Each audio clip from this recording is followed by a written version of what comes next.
வணக்கம் எல்லாருக்கும் வணக்கம். ஓகே, நான் சந்தனா பேசுகிறேன். சந்தனா ரவாங்கலேருந்து பேசுகிறேன்.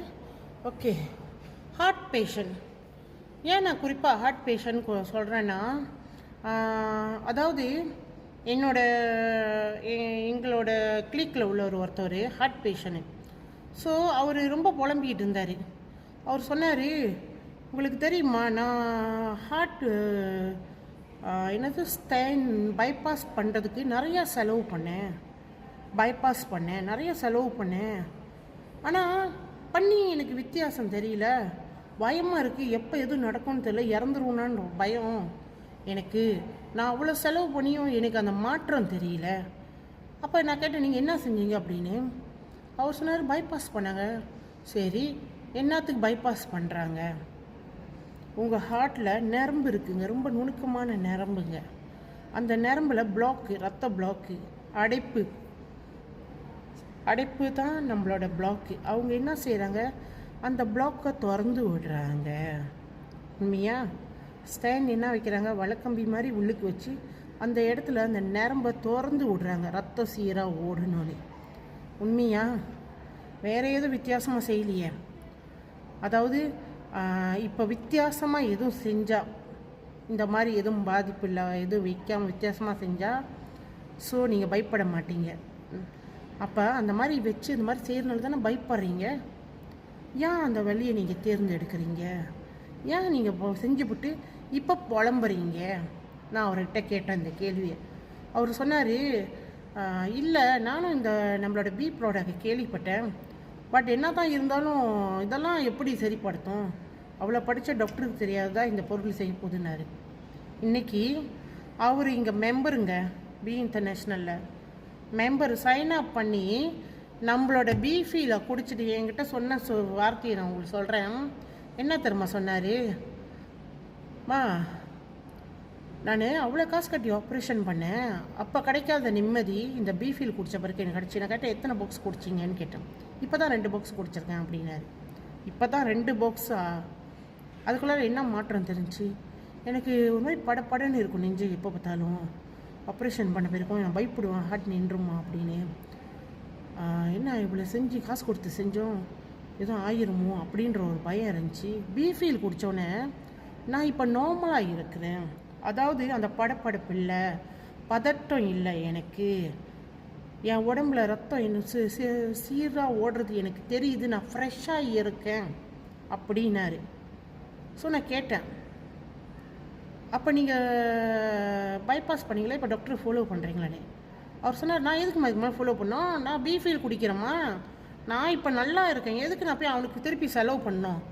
அவனுக்கு பண்ண செலவு தண்டம், எனக்கு உயிர் போயிடுமா பயம் விட்டு போகல. ஆனால் இது இப்போ அப்போ தான் நான் சொன்னேன், நீங்கள் செய்கிறது தவறு. உங்களுக்கு ஒன்று தெரியுமா, நம்ம உடம்பு உள்ளுக்கு அந்த பார்ட்ஸை நம்மளால் பார்க்க முடியாது. ஸோ டாக்டரும் பார்க்க முடியாது. டாக்டர் அதுக்குள்ளே மிஷினுங்க வச்சுருக்காங்க பார்க்குறதுக்கு, புரியுதா? ஸ்கேனு, எக்ஸ்ரே இதெல்லாம். ஸோ இதால் தான் நம்ம பார்க்க முடியும். அதை தவிர ஏன் செய்கிறீங்க? போங்க, நீங்கள் போய் தெரிஞ்சுக்குங்க என்ன நடக்குது, எப்படி இருக்குது உங்கள் பார்ட்ஸ். இப்போ பீஃபீல் குடிச்சிருக்கீங்க, நல்லா இருக்குன்றீங்க, அது டாக்டர் வாயால் அந்த ரிசல்ட்டை வாங்குங்க.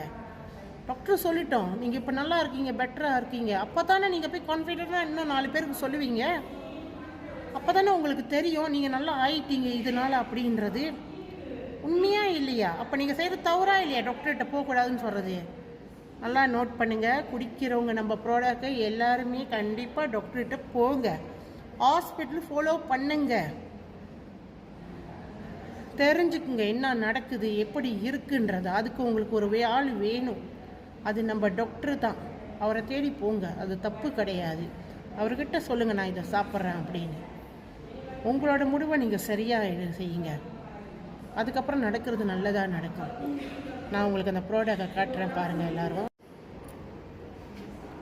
பாருங்கள், இது தான் அது பீஃபீல். ஹார்ட் பேஷண்ட் உள்ளவங்க எல்லாமே எடுக்க வேண்டிய ஒரு ப்ராடக்ட்.